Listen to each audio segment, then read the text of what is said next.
El prólogo de Orid, 7 de abril. San Jorge el Confesor.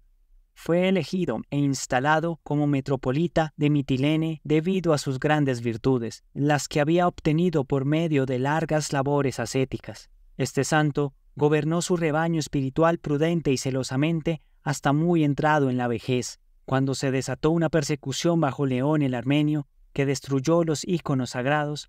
Este santo anciano fue convocado a Constantinopla a una asamblea de obispos, cuya intención, por deseo del emperador, era poner fin a la veneración de los íconos. Jorge no solo se negó a cumplir el deseo del malvado emperador, sino que con otros valientes obispos se levantó en defensa de los santos íconos. No solo se burlaron de él por esto, sino que también fue exiliado por el emperador a la región de Quersoneso. Allí soportó la miseria y toda clase de tribulaciones durante los años que le quedaban de vida. Descansó en el Señor y entró en la vida eterna alrededor del año 816. Debido a su gran santidad y amor por el Señor Jesús, Jorge fue un gran hacedor de milagros, tanto durante su vida como después de su muerte. El venerable Nilo de Sora es uno de los grandes padres de la Iglesia rusa. Fue fundador de la vida ermitaña en la vida monástica en Rusia. Descansó serenamente en el Señor en el año 1508. Sus reliquias reposan en el monasterio de Sora. Su regla para la vida monástica es una obra espiritual y práctica de primer orden. El santo mártir Caliopio era hijo único, concedido por Dios a un senador de Perga en Panfilia, después de que el senador en sus plegarias hubiera derramado muchas lágrimas. Desde su temprana juventud, su devota madre, Teoclea, le enseñó a honrar a Dios y a llevar una vida casta. Caliopio era todavía joven cuando comenzó una terrible persecución durante el reinado del emperador Maximiano. Para salvarlo de la muerte, su madre lo subió a un barco, le dio una gran cantidad de dinero y lo envió a la ciudad de Pompeiópolis. Sin embargo, Dios en su divina providencia planeaba otra cosa. Al desembarcar en Pompeiópolis, Caliopio cayó en medio de una tumultuosa celebración politeísta. Cuando se negó a participar en esa fiesta insensata, fue arrastrado por la turba enloquecida delante de Máximo, el comandante, ante quien Caliopio confesó que era cristiano. El comandante ordenó que Caliopio fuera golpeado con varas de plomo y quemado. Con el cuerpo lleno de heridas, fue enviado a prisión. Al enterarse de las torturas de su hijo, Teoclea distribuyó todo su patrimonio entre los pobres y necesitados, y reservándose una pequeña suma de dinero, se apresuró a ir a ver a su hijo en la cárcel. Al entrar en prisión, Teoclea se inclinó ante su hijo y le curó las heridas. Finalmente, el comandante pronunció la sentencia final. Caliopio tenía que ser crucificado en una cruz. La alegría y el dolor se mezclaron en el corazón de la madre. Cuando llevaron a su hijo al lugar de ejecución, les entregó 5 piezas de oro a los verdugos para que crucificaran a su hijo, no como el Señor había sido crucificado, sino al revés.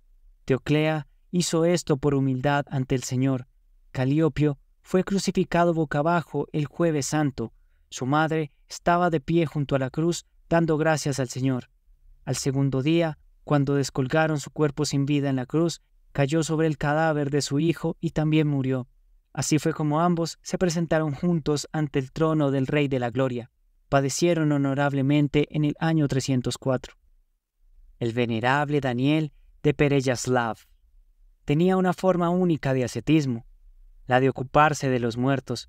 Cada vez que se enteraba de que alguien había sido encontrado muerto, congelado o había fallecido de alguna otra manera, Daniel se apresuraba a enterrarlo decentemente y a ofrecer oraciones a Dios por él.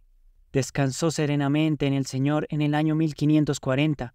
Sus reliquias permanecen incorruptas. El venerable Gregorio Sinaíta fue un gran santo y asceta del monte Sinaí y del monte Athos. Reflexión. Entre comillas, los directores espirituales deben distinguirse de los que están a su cargo, así como un pastor se distingue de sus ovejas. Así dice San Isidorio de Pelucio al interpretar la primera epístola de Timoteo. La vida de un sacerdote siempre sirve de ejemplo, ya sea bueno o malo.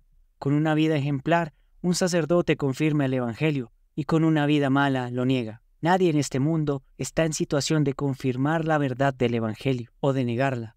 Tanto como lo está un sacerdote por medio de su vida, Un buen sacerdote se distingue de un mal sacerdote por sus obras, no menos que un pastor se distingue de un lobo. Por eso muchos buenos sacerdotes estarán con los hijos de Dios, y los malos sacerdotes estarán con las bestias salvajes de las tinieblas. Los buenos pastores de la Iglesia, incluso en los últimos momentos de su vida, se preocuparon por el rebaño que dejarán atrás.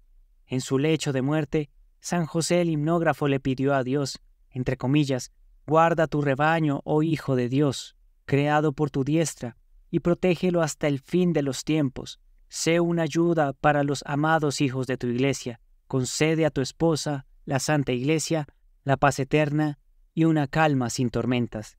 San Antipas, mientras era quemado vivo, encerrado en un toro de bronce, oró a Dios de esta manera, entre comillas, «No solo a mí, sino también a todos los que vendrán después de mí, haznos partícipes de tu misericordia».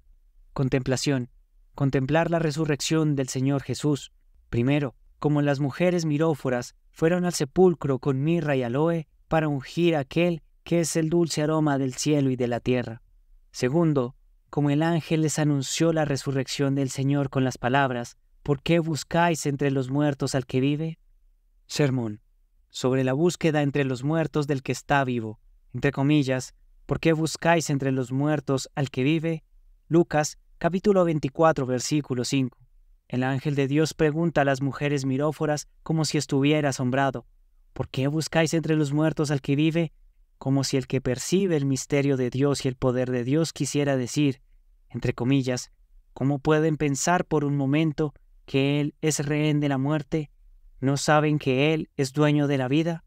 ¿No saben que toda vida viene de Él, que ningún ser viviente puede tomar prestada ni una sola gota de vida de otro lado? ¿Acaso no mostró suficientemente en la tierra su autoridad sobre la vida y la muerte? ¿Quién le dio la vida a Lázaro sin vida? ¿Quién le quitó la vida a la higuera estéril? Hermanos míos, dejemos también de buscar entre los muertos al que está vivo.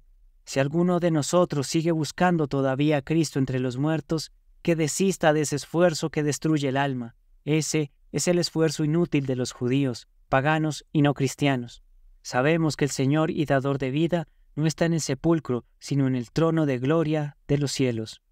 El espíritu no oscurecido por el pecado mira el cielo y no repara en el sepulcro, mientras que el espíritu oscurecido por el pecado mira el sepulcro y no repara en el cielo. El pecado y la virtud, con propósitos opuestos entre sí, gobiernan la visión espiritual de un hombre, y cada uno de ellos le revela al hombre su propio mundo. El pecado inclina la visión del espíritu a la tierra y revela la podredumbre del mundo. La virtud eleva el espíritu al cielo y le revela el mundo entero y a Cristo resucitado como Rey de este mundo. Hermanos míos, no busquemos la vida en la creación sino en el Creador. No cometamos un pecado más grave. No busquemos al Creador en el sepulcro de la creación, ni al inmortal iluminador en las tinieblas de la muerte. Oh Señor Jesús, vencedor de la muerte, a ti clamamos, sácanos también de la podredumbre y de las tinieblas de la muerte, y llévanos a la vida eterna. A ti sean la gloria y la alabanza por los siglos de los siglos. Amén.